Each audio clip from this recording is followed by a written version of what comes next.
અમારો એક વ્યક્તિ 24 કલાક હેલ્પડેસ્ક વિભાગમાં બેઠા હોય છે. હા, અહીંયા ઘણો ફેર છે અમને પ્રાઇવેટ કરતાં. બિનવારસી દર્દીઓ અહીંયા દાખલ થાય છે તેમના x-ray, CT scan, MRI, endoscopy બધા પ્રકારના રિપોર્ટ છે ને ફ્રી કરવામાં આવે છે. 7 વર્ષની જે રિઝલ્ટ ન મળ્યું એટલું રિઝલ્ટ મને અહીંયા મળ્યું. 2022થી લઈને અત્યાર સુધીમાં 2884 પેશન્ટ અમે સિવિલ હોસ્પિટલમાં એડમિટ કર્યા છે અત્યાર સુધીમાં. આજે હું તમને વાત કરવાનો છું રાજકોટ પીડીયુ સિવિલ હોસ્પિટલના એક એવા વિભાગની કે જે વિભાગે 2000થી પણ વધુ દર્દીઓની સારવાર આપી છે.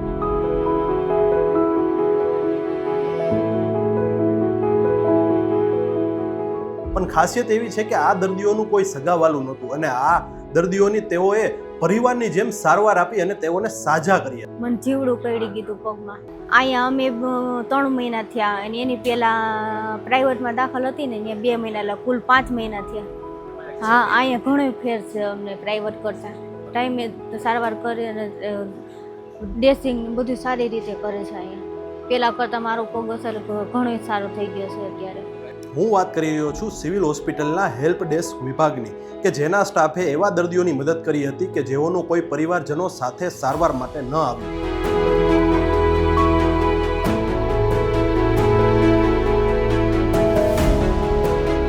તો ચાલો જાણીએ કે આ હેલ્પ ડેસ્ક વિભાગના સ્ટાફ કેવી રીતે વર્ક કરે છે અને તેઓની કામગીરી કેવી હોય.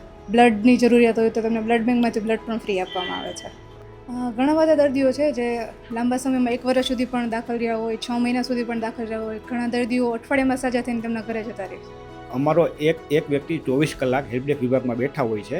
જ્યારે 108 દ્વારા અનનોન પર્સન આવે છે ત્યારે 108 વાળા અમને માહિતી આપે છે. પછી અમે જઈને ડૉક્ટરને બોલાવીએ છીએ. ડૉક્ટર એનું તપાસ કરે છે. પછી ડૉક્ટર દ્વારા જે મેડિકલ ઓફિસર બેઠા હોય એ એનું તપાસ કરે છે કે આના કયા વિભાગમાં મોકલવા. પછી ત્યાંના ડૉક્ટરને બોલાવે છે. ડૉક્ટર પછી એડમિટનું કહે છે. 108 દ્વારા અથવા હેલ્પડેસ્ક દ્વારા એમને દાખલ કરવામાં આવે છે. પોતાની બધી માહિતી લઈને કે ક્યાંથી આવ્યા છે, પોતાનું નામ, ઉંમર, કોન્ટેક્ટ, જો એના સગાવાલાના નંબર હોય તો એના કોન્ટેક્ટ. ત્યારબાદ ઇમરજન્સીમાંથી સર્વન્ટ દ્વારા એમને જે તે વિભાગમાં મૂકવામાં આવે છે. મારા વાઈફ 21 તારીખથી એટલે હવા મહિનોથી એવું દાખલ છે, પણ છતાં હવા મહિનાની અંદર મને 7 વર્ષની જે રિઝલ્ટ ન મળ્યું એટલું રિઝલ્ટ મને અહીંયા મળ્યું છે. મેં અંદાજે 40 રૂપિયા એક જ દવા બહારથી કીધી હતી. એક જ મને જ માન્યતા હતી ને. એ સરકારીમાં જઈને ત્યાં કણે નો સ્ટાફ સારો હોય, નો કોઈ દેખરેખ રાખે, એવી મને જ માન્યતા હતી. અહીંયા પછી 2 દિવસ મને એવું થયું કે નહીં ફાવે, પણ હવે એવું થઈ ગયું નાના બધા બહુ ખૂબ સારા છે. હેલ્પ ડેસ્કની શરૂઆત એકચ્યુઅલી 14/9/2022થી અમે શરૂઆત કરી છે. અનનોન પર્સન મતલબ જેના બિનવારસી જે માણસો છે એ પેશન્ટ અહીંયા ઘણા બધા આવતા હતા. તો એક મગજમાં એવો આઈડિયા આવ્યો કે આપણે એને આનાથી વધારે કઈ રીતે સપોર્ટ કરી શકીએ. કારણ કે 108માંથી પણ એ લોકો પેશન્ટને લઈને આવે. ક્યારેક એવું બને કે પીડીયુના કેમ્પસમાં ઘણા ડ્રગ મતલબ દારૂ પીને પડ્યા હોય, કોઈ હોય નહીં, એટલે એ લોકોને કેમ્પસમાંથી લઈ અને પછી આપણે એમ કે હોસ્પિટલમાં એડમિટ કેવી રીતના કરવા અને એના માટે આપણે શું વધારે કાર્ય કરી શકીએ એના માટે અમે હેલ્પ ડેસ્કની શરૂઆત કરી છે. હેલ્પ ડેસ્કમાં ટોટલ સ્ટાફ અમારો છે 13 જણાનો. એમાં ફિમેલ અને મેલ બંને છે. અને અત્યાર સુધીમાં પેશન્ટને હું જોઈએ કે 2022થી લઈને અત્યાર સુધીમાં 2884 પેશન્ટ અમે સિવિલ હોસ્પિટલમાં એડમિટ કર્યા છે અત્યાર સુધીમાં.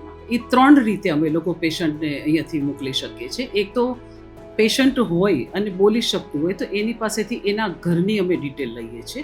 પછી એના ઘરના કોઈ વ્યક્તિને એક પર્સનને કોન્ટેક્ટ કરી અને એની પાસેથી આખી ડિટેલ લઈ પછી એ પેશન્ટને અમે લોકો સાજા કરીને ઘરે શિફ્ટ કરીએ છીએ.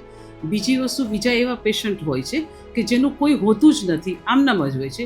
એ લોકોને પછી શું છે, રાજકોટની આજુબાજુમાં ઘણા બધા એવા છે કે બિનવારસુઓના પેશન્ટને આશ્રમમાં એ લોકો એડમિટ કરીને પછી એની કેર કરતા હોય છે. ઘણા પેશન્ટ એવા હોય છે કે જે અનનોનમાં જેમ કે જેનું ઘરમાં કોઈ હોતું જ નથી, એટલે કેટલા વખતથી એ લોકો આમ બહાર ફરતા હોય, પછી અમુક એવી આદતો એવી હોય એટલે એની માનસિક પરિસ્થિતિ થોડીક એવી સ્ટેબલ ન હોય અને એ સમજી પણ ન શકે.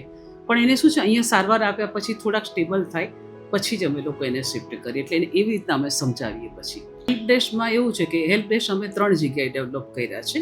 એક તો છે ઓપીડી બિલ્ડિંગમાં સૌથી નીચે ગ્રાઉન્ડ ફ્લોરમાં છે. સેકન્ડ છે ટ્રોમા બિલ્ડિંગમાં ગ્રાઉન્ડ ફ્લોર, અને એક ઇમરજન્સી વોર્ડ છે ત્યાં અમે અને બીજા જે છે એમાં છે ને 13 અમારા જે હેલ્પ ડેસ્ક છે એમાં 2ની ત્યાં ડ્યુટી કરી છે ને 2 છે એ આખા પેરીફેરીમાં ફરે.